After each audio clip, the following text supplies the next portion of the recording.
Então, pessoal, essa é a segunda parte do nosso vídeo de estudo de jurisprudência, do estudo do informativo especial STJ número 6, em que a gente vai estudar por perguntas e respostas com os nossos flashcards, nossos queridos flashcards. Então, se você já assistiu a primeira parte, vem comigo nessa segunda parte, vai pausando, vai dando as suas respostas, porque assim a gente transforma o nosso estudo de um estudo chato, de um estudo ineficiente, para um estudo efetivo, do estudo ativo, de um estudo totalmente eficiente. Vamos lá? Próxima pergunta é a seguinte: prazo de 30 dias para a apresentação do pedido principal nos mesmos autos da tutela cautelar requerida em caráter antecedente, previsto no artigo 308 do CPC de 2015, deve ser contado em dias úteis ou corridos. E aí? O que você acha dessa? Quem viu o informativo especial número 5 deve ter prestado atenção e deve ter visto que o STJ julgou esse caso aqui. Mas, no informativo número 5, ele tinha uma opinião. Ele dizia que era um prazo material, né? Ele dizia que não era um prazo processual e que devia ser contado dias corridos. Entretanto, houve uma virada jurisprudencial nesse caso e o STJ passou a entender que é sim um prazo processual. É um prazo processual, sim. Diferente do Código de 73, o CPC de 2015 mudou o regime da tutela cautelar.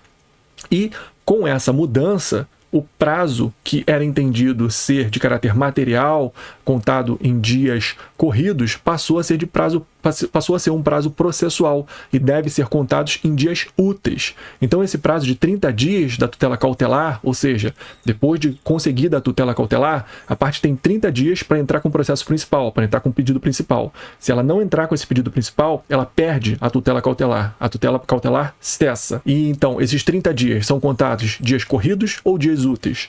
De acordo com o novo entendimento do STJ, são contados em dias úteis. Vamos ver se é essa a resposta. Resposta: como possui natureza processual, deve ser contados em dias úteis. Isso aí, artigo 219 do CPC de 2015. A divergência jurisprudencial surgiu apenas com a vigência da Lei 13.105, que é o novo Código de Processo Civil, o Código de Processo Civil de 2015.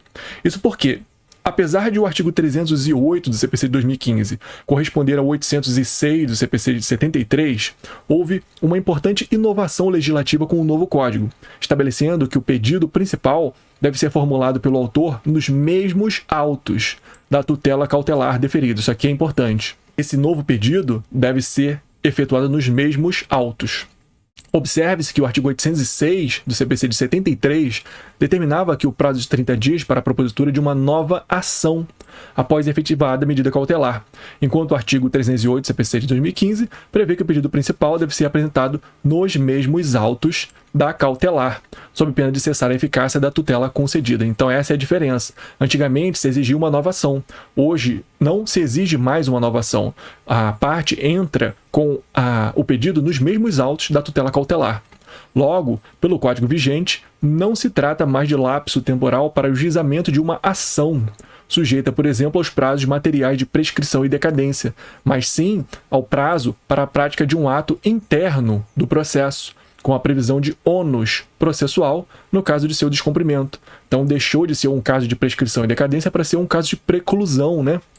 É um ato interno do processo. O que a gente tem aqui é um ônus, no caso do seu descumprimento. O prazo de 30 dias para a apresentação do pedido principal nos mesmos autos da tutela cautelar requerida em caráter antecedente, previsto no 308 CPC de 2015, possui natureza processual, portanto deve ser contabilizado em dias úteis. Muito legal esse entendimento, né? Um fundamento muito interessante de direito intertemporal. E foi superada a tese que havia sido firmada no informativo especial número 5. Então atualize aí os seus estudos, isso aqui é muito importante e vai cair bastante em prova. Próxima: fisioterapia pelo método Perasult ou Pediasult pode ser exigida dos planos de saúde? Esse aqui é é muito específico, né? É um assunto muito específico que quem não leu esse julgado não vai saber, ou quem não tem um caso desse na família ou algum amigo não vai saber. Eu não sabia isso aqui. Depois que eu li, é que, caramba, não tinha ideia disso aqui. Esses métodos são considerados métodos experimentais. Como são métodos experimentais, não podem ser cobrados de plano de saúde. O plano de saúde não é obrigado a prestar atendimentos ou tratamentos por métodos experimentais. Então não pode ser exigido do plano de saúde. Vamos ver se é essa a resposta? A resposta é não, pois os métodos de caráter meramente experimental estão excluídos da cobertura assistencial a ser oferecida pelas operadoras de plano de saúde. Beleza, é isso aí mesmo. Próxima, caso concreto. Regina e João tiveram um relacionamento amoroso. A mulher ficou grávida e deu à luz Andréia, em 1984. João não aceitou registrar Andréia como sua filha e se mudou para outra cidade. Muitos anos depois, Paulo registrou Andréia como sua filha, mesmo sem a existência de vínculo biológico entre eles. Em 1999, Andréia descobriu o paradeiro de João e ajuizou contra ele a ação de investigação de paternidade. O réu contestou a ação, alegando, dentre outros argumentos, que o pedido seria juridicamente impossível, porque Andréia já seria registrada como filha de Paulo. Andréia respondeu que já ingressou com a ação pedindo a anulação do registro civil, considerando a ausência de vínculo com Paulo. João contra-argumentou afirmando que seria necessário aguardar o trânsito em julgado da ação anulatória para que se pudesse decidir a ação de investigação de paternidade. E a pergunta é possível o pedido de investigatório de paternidade, independente do resultado de ação anulatória do registro civil? E aí, tem que esperar essa ação que a Andréia está com Paulo, ou a pessoa que registrou ela, que a registrou, ou não? Possível ingressar com essa investigação de paternidade, mesmo sem o julgado lá da ação de anulação do seu registro civil. Pelo que eu me lembre, não é necessário esperar, ela pode ingressar sim com esse pedido investigatório de paternidade. Uma coisa não tem a ver com a outra. Vamos ver a resposta? A resposta é sim. É possível o pedido investigatório. A ação de investigação de paternidade ajuizada pelo pretenso filho contra o suposto pai é uma manifestação concreta dos direitos à filiação, à identidade genética e à busca de ancestralidade, que fazem parte dos chamados direitos da personalidade, que são inalienáveis, vitalícios, intransmissíveis, extrapatrimoniais, irrenunciáveis, imprescritíveis e oponíveis erga omnes. Beleza, então é isso. Não tem nada a ver uma coisa com a outra. Direito da personalidade. Próxima, o síndico do condomínio de prédio comercial pode impedir o proprietário de entrar em sua unidade condominial, a fim de evitar a disseminação da doença Covid-19 diante da situação de pandemia. E aí, o que vocês acham dessa situação? O síndico do prédio comercial. Estava tudo fechado, época de quarentena, né? E o síndico impediu os proprietários daquelas salas comerciais de entrarem no prédio. E aí, ele poderia fazer isso ou não? Pelo que eu me lembro, não, porque isso é uma violação irrestrita e absoluta ao direito de propriedade.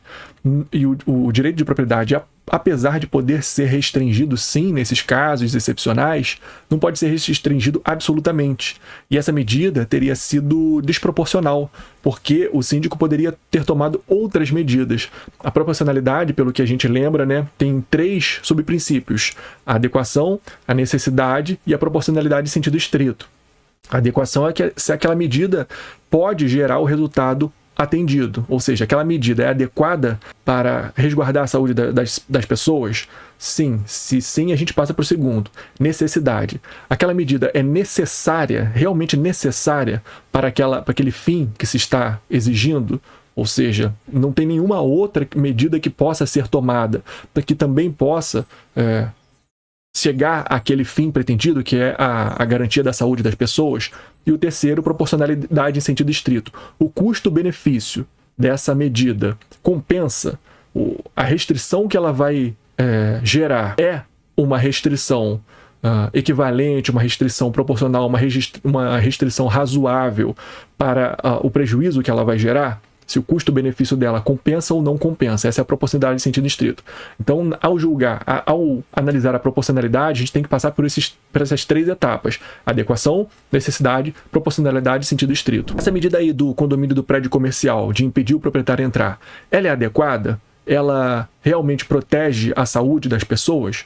Sim, protege, né? Se ele proibiu todo mundo de entrar, então não vai ter aglomeração naquele condomínio. Então é uma medida adequada. Mas é uma medida necessária? Não existiam outras hipóteses, outras ferramentas, outros instrumentos que se poderia utilizar para proteger a saúde das pessoas? Aí é complicado, né? Acho que não é uma medida necessária.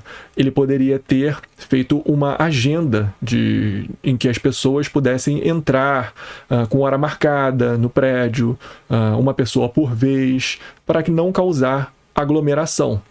Então não era uma medida necessária. Então, se não é uma medida necessária, a gente nem passa para o terceiro, que seria a proporcionalidade em sentido estrito. Ela não é proporcional, não passou no teste da proporcionalidade. O que eu me lembro é isso. Vamos ver a resposta? A resposta é não, pois restringe o direito da propriedade. Apesar de o síndico ser competente para executar medidas que visem evitar disseminação da doença, no conflito de regras fundamentais deve ser observada a regra da proporcionalidade. Isso mesmo. Alguns falam regra da proporcionalidade, alguns falam princípio da proporcionalidade, né? Então, quem é mais vinculado à teoria alemã, de onde veio a proporcionalidade, costuma chamar realmente de regra da proporcionalidade. Apesar de adequada, a medida não é necessária, pois existem outras medidas menos gravosas igualmente adequadas. É indevida a restrição total ao direito de propriedade. Então é isso mesmo, consegui lembrar direitinho.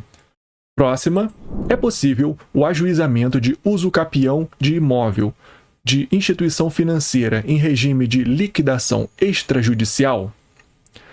Então a gente tem um imóvel da instituição financeira, tem uma outra pessoa que está ocupando esse imóvel que entrou com uma ação de uso capião.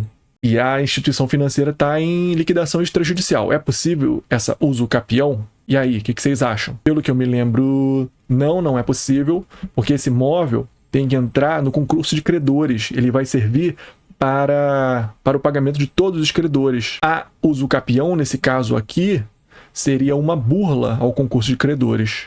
Vamos ver se é isso? A resposta é não.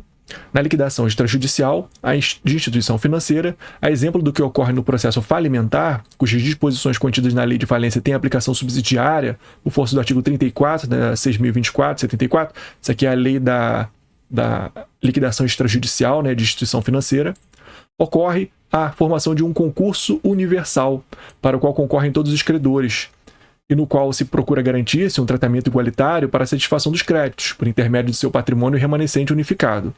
Permitir o curso ou ajuizamento de ações de uso capião após a decretação de liquidação extrajudicial acabaria por permitir o esvaziamento do patrimônio da instituição financeira, em detrimento dos credores. Além disso, a aquisição da propriedade pela via do uso capião pressupõe a inércia do proprietário em reaver o bem. No caso da liquidação extrajudicial, não se pode atribuir inércia ao titular do domínio, que a partir da decretação da medida não conserva mais todas as faculdades inerentes à propriedade, de usar, fruir e dispor livremente da coisa. Então é isso, essa é a resposta. E aí, você está gostando desse nosso estudo do informativo especial por Flashcard? Se você está gostando, deixa aí o seu gostei, deixa aí o seu comentário, que eu vou gostar bastante de ler o que vocês estão achando desses nossos estudos. E é só com o gostei de vocês, só com vocês olhando, vendo os vídeos até o final, que eu consigo detectar se vocês estão gostando, se esse vídeo está sendo útil para vocês ou não de alguma forma. Então, deixem aí o seu gostei, deixe seu comentário e veja o vídeo até o final, que eu faço mais dessa série. Então, próxima pergunta. Caso concreto. O Banco do Brasil, por meio de seu advogado, que era um advogado empregado, apresentou o pedido de desistência de determinada ação de execução, juntando o acordo judicial firmado com a executada, também impugnando pelo não pagamento de honorários ante a desistência. A Associação dos Advogados do Banco do Brasil, a ASAB, impugnou o acordo requerendo a declaração de invalidade do pedido de extinção de honorários. Então, essa associação impugnou o acordo em que o advogado lá do Banco do Brasil fechou com a executada e fechou pedindo não pagamento de honorários ante a desistência. A associação impugnou esse acordo, requerendo a declaração de invalidade do pedido de extinção de honorários. Por quê? Porque os honorários eles são repartidos com todos os advogados, né? Se em uma ação um advogado pede a o não pagamento de honorários, quem deixa de receber esses honorários são todos os advogados daquela instituição. Então, a associação tem a sua razão aqui também, né? Argumentando que a proposta de acordo deveria ter passado pela concordância da ASAB. Essa associação é uma entidade de classe, associação civil sem fins lucrativos, constituída para defender direitos, interesses e prerrogativas dos advogados empregados do Banco do Brasil, bem como representá-los ou substituí-los processualmente e perante a administração do banco empregador. E a pergunta é a seguinte: a ASAB tem legitimidade e interesse para pleitear essa invalidação? E aí, o que você acha dessa? Pausa aí e responde que eu quero ver. Pelo que eu me lembre, ela até teria legitimidade, até teria interesse, mas não para impugnar o acordo. Ela teria legitimidade e interesse para entrar com uma ação visando uma ação específica, visando a anulação aqui desse não pagamento de honorários, né? Mas impugnar acordo não, porque aí ela não é parte do processo. Vamos ver se é essa a resposta? Resposta: segundo o STJ, essa associação até teria legitimidade para discutir os temas levantados, melhor dizendo, mas optou pela via errada para impugnar esse acordo de honorários. Ela deveria ter feito essa impugnação em ação própria e não em um acordo extrajudicial firmado por terceiros. Assim, a Associação Representativa de Advogados Empregados não possui interesse de agir para se opor aos termos do acordo firmado entre partes da ação de execução, quanto ao que ficou pactuado sobre os honorários sucumbenciais. Então é isso. Beleza? Show de bola. Próxima pergunta. Nos empréstimos realizados pelas entidades fechadas de previdência privada com seus beneficiários, pode haver a cobrança de juros remuneratórios acima do limite legal? E aí, o que vocês acham? Lembra que para cobrar juro remuneratório acima do limite legal tem que ser instituição financeira, né? As instituições financeiras podem cobrar sim. Se eu não me engano, existe uma súmula a esse respeito. Esse é um assunto sumulado. Se não for instituição financeira, não pode. Só pode cobrar aquele limite do Código Civil, que é a capitalização anual até 12%, né? Então, eu acho que não. Essas entidades fechadas de previdência privada não são consideradas instituições financeiras para cobrar juros acima do limite legal. Vamos ver a resposta? A resposta é não, pois não são consideradas instituições financeiras. É possível a capitalização de juros na periodicidade anual, desde que pactuada, conforme as regras do Código Civil de 2002. Beleza, é isso mesmo. Próxima. Caso: pedido de pagamento de aluguel pelo autor locatário e apresentação de contrapedido pelo réu locador. Ambos valores são destoantes do verificado em prova pericial. Então, o que aconteceu aqui? A gente tem um locatário que está pedindo o pagamento de um aluguel específico e o locador está dizendo que o aluguel é outro. Mas ambos os valores são totalmente diferentes do que foi verificado na prova pericial. A prova pericial diz que o valor tem que ser outro, que está fora tanto do limite do autor, do locatário, quanto do limite do réu, locador. E aí a pergunta é: há necessidade de observância dos limites traçados pelas partes na ação renovatória de locação, ou o juiz pode decidir por equidade, levando em consideração o valor real constatado na perícia? E aí, o que o juiz deve fazer nessa hipótese? Pelo que eu me lembro, a resposta é: ele deve observar sim os limites traçados pelas partes, pelo princípio da adstrição, ou princípio da demanda, né? Ele só poderia julgar por equidade se houvesse uma previsão legal específica autorizando, nesse caso, o julgamento por equidade. Se eu não me engano, é o artigo 140 do CPC ou do Código Civil que prevê isso. Equidade só com previsão legal. Vamos ver? A resposta é: não pode ser aplicada a equidade na ação renovatória em locação comercial. As partes devem postular valores certos, do qual não há qualquer tonalidade de mera estimativa, sujeita à confirmação pericial. Não poderá o magistrado fixar valor superior ao pretendido pelo locador ou inferior ao oferecido pelo locatário, sob pena de violação aos limites objetivos traçados pelas partes. A utilização de juízo de equidade depende de expressa permissão legal. Artigo 140, parágrafo único do CPC. Então é isso, CPC. Artigo 140, parágrafo único. Não havendo espaço para sua aplicação em relação à fixação de aluguel na ação renovatória. Beleza, muito boa. Próxima. O ex-companheiro que seja condômino de bem imóvel indivisível pode vender o imóvel? E se combinado a permanência de um deles na residência sem ônus, é possível a cobrança de aluguel? E aí, o que vocês acham dessa? O ex-companheiro, eles são donos juntos, né, de um imóvel, eles são condôminos de um bem imóvel. Os dois são donos de um imóvel. Um deles pode vender o imóvel. Se foi combinado que um deles vai ficar nesse imóvel sem ônus, é possível cobrança de aluguel? Pelo que eu me lembro, ele pode sim vender. É possível a venda sim do imóvel. E se foi combinado que um deles vai permanecer sem ônus, não pode cobrar aluguel, né? Porque o combinado foi esse. Um deles permanecer sem ônus. Vamos ver a resposta. Resposta: ele pode promover a extinção do condomínio com a venda da propriedade. Beleza, pode vender. Mas, se convencionado entre o casal a permanência no imóvel sem ônus, não é possível a cobrança de aluguel. Beleza, é isso mesmo. Próxima. Se o juízo de origem considerar as provas como suficiente, pode prosseguir com o julgamento do mérito da demanda se a sentença de mérito foi anulada por erro em procedendo? E aí, o que vocês acham dessa? Lembram que a sentença de mérito pode ser anulada por erro em procedendo ou erro em judicando, né? Erro em procedendo quando tem algum vício formal, algum vício no procedimento, e erro em judicando quando há algum vício no julgamento de mérito. O juiz errou no seu julgamento. E aí, a sentença foi anulada. O erro em procedendo, ou seja, tem um vício naquele procedimento. Aquele processo específico tem um vício, tem uma nulidade.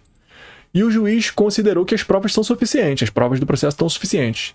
Ele pode, se a sentença foi anulada, ele pode ir direto para o julgamento de mérito dessa demanda ou não? Eu entendo que pode sim, pelaquela teoria da causa madura. Teoria da causa madura. Acho que é isso. Vamos ver a resposta? Sim, admite-se a aplicação da teoria da causa madura, ainda que tenha sido anulada a sentença meritória por erro em procedendo. Beleza, é isso mesmo. Próxima. Em ação possessória contra um número indeterminado de pessoas que ocupava determinado imóvel, caso bairro do Brás, em São Paulo, o juízo de primeiro grau e o Tribunal de Justiça decidiram que não haveria necessidade de qualificação e citação individual de todos os ocupantes, pois o comparecimento espontâneo de parte significativa deles ao processo, com a apresentação de contestação, que serviria ao interesse de todo o grupo, permitiria presumir o conhecimento dos demais acerca da ação. Uma ação possessória aqui, né? Nem todas as pessoas que estão ocupando o imóvel foram citadas, mas a maior parte deles apareceu no processo e apresentaram contestação, sim. Essa contestação serve para todo mundo.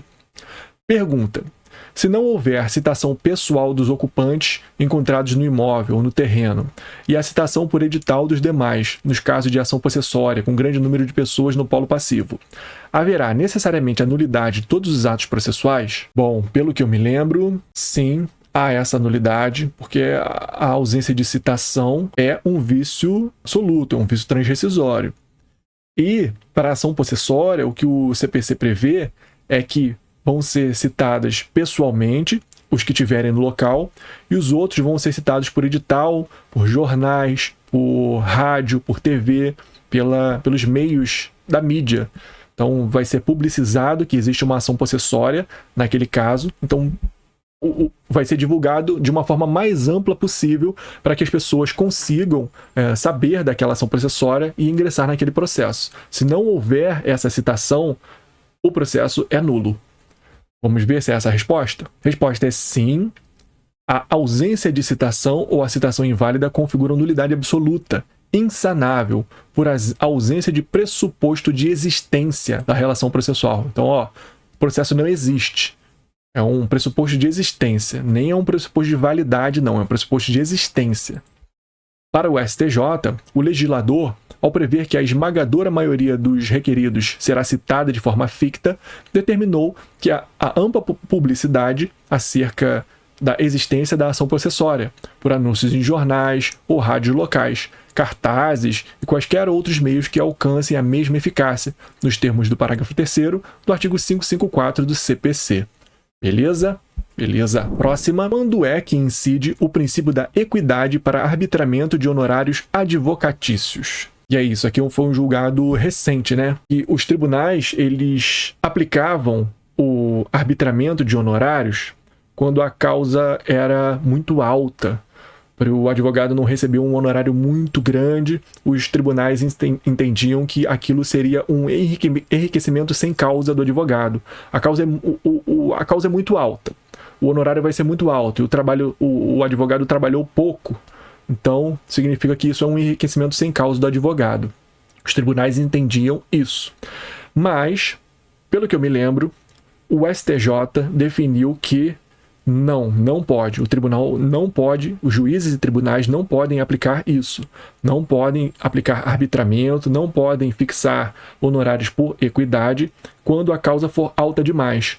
O Código do Processo Civil só prevê o arbitramento por equidade quando o valor da causa for muito baixo, irrisório ou não for conhecido.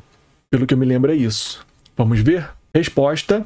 A tese fixada foi: apenas se admite o arbitramento de honorários por equidade quando havendo ou não condenação a.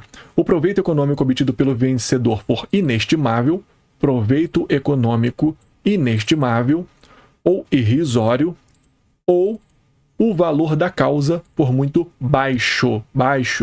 Não tem nada a ver com o valor da causa muito alto. Aí o CPC, artigo 85, parágrafo 8º, diz exatamente isso. Nas causas em que o valor for inestimável ou irrisório o proveito econômico, ou ainda quando o valor da causa for muito baixo, o juiz fixará o valor dos honorários por apreciação equitativa, observado o disposto nos incisos do parágrafo 2º. Beleza? Próxima. Se a ação rescisória for inadmitida liminarmente, tendo o réu comparecido espontaneamente para se defender, cabem honorários advocatícios? E aí, o que vocês acham? Aqui aconteceu o quê? Temos uma ação rescisória que foi inadmitida liminarmente, sem citação. O cara entrou com uma ação rescisória e o juiz já indeferiu de plano, nem precisou citar a outra parte. Mas a outra parte, o réu, compareceu espontaneamente, sem citação, sem nada. Ele soube que estava rolando um processo, uma ação rescisória contra ele, foi lá, se defendeu, apresentou lá a sua contestação, sem ter sido citado nem nada. Nesse caso, cabem honorários advocatícios? É uma bola dividida, né? Aqui é complicado, porque o juiz não admitiu liminarmente, ele não foi nem citado, a parte compareceu porque quis. Mas, pelo que eu me lembre, o STJ definiu que cabem honorários aqui sim, porque houve trabalho, houve ofício, houve exercício das funções do advogado. Logo, esse advogado tem que ser ressarcido, tem que ganhar honorários advocatícios sim. Vamos ver se é isso mesmo? Resposta sim. O comparecimento espontâneo do réu para se defender resulta na angularização processual. Ocorreu a angularização processual e devem ser arbitrados honorários em favor da parte vencedora. Beleza, beleza. Temos que citar isso aqui na prova. Ocorreu angularização processual. Anota aí. Próxima. A ação de usucapião depende de pedido prévio extrajudicial? Aqui é um tema importante, né? Cada vez mais a gente tem a extrajudicialização das coisas. A gente tem cada vez mais atos e procedimentos que antes eram judiciais sendo transferidos para os cartórios,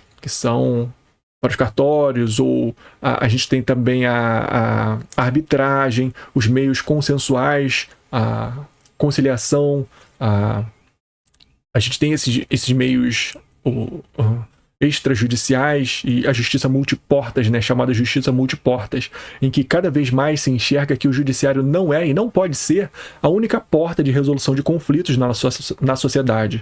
O judiciário deve ser resguardado justamente para resolver os conflitos mais importantes, não importantes, mas mais que não podem ser resolvidos por outros meios. Deve ser a última ratio, né, como se chama, a última opção dos jurisdicionados. Não pode ser considerada uma primeira opção. E tem ocorrido cada vez mais isso. Por leis esparsas, o CPC de 2015 também tem cada vez mais transferido para o meio extrajudicial a resolução de problemas do cotidiano, resolução de conflitos. E aí? chegou ao STJ essa pergunta: a ação de uso capião depende de pedido prévio extrajudicial, já que ela é um procedimento que foi desjudicializado, foi tirado do Poder Judiciário, e a parte pode pedir a uso capião no cartório. E aí, ela tem que ir no cartório primeiro ou ela pode ir direto no Poder Judiciário? O STJ, pelo que eu me lembro, definiu que pode sim pedir no judiciário. Não depende de pedido extrajudicial, não, porque isso violaria a inafastabilidade do Poder Judiciário. Então, se não tem essa previsão legal, se o pedido extrajudicial é uma opção da parte, então não pode ser negada a ela essa tutela jurisdicional, judicial. Vamos ver se é isso? Resposta é não. É uma opção do possuidor. Possuidor escolhe. Lei dos Registros Públicos, artigo 216-A. Sem prejuízo da via jurisdicional, é admitido o pedido de reconhecimento extrajudicial de uso capião. Então, a própria lei prevê isso. Sem prejuízo da via jurisdicional.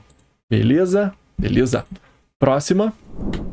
O artigo 100 da Lei Complementar 80 de 94 traz o seguinte dispositivo. Artigo 100. Ao Defensor Público Geral do Estado compete dirigir a Defensoria Pública do Estado, superintender e coordenar suas atividades, ordenando a sua atuação e representando-a judicial e extrajudicialmente. Então, é uma atribuição do Defensor Público Geral representar judicial e extrajudicialmente a Defensoria. Pergunta é a seguinte: é possível que um defensor público,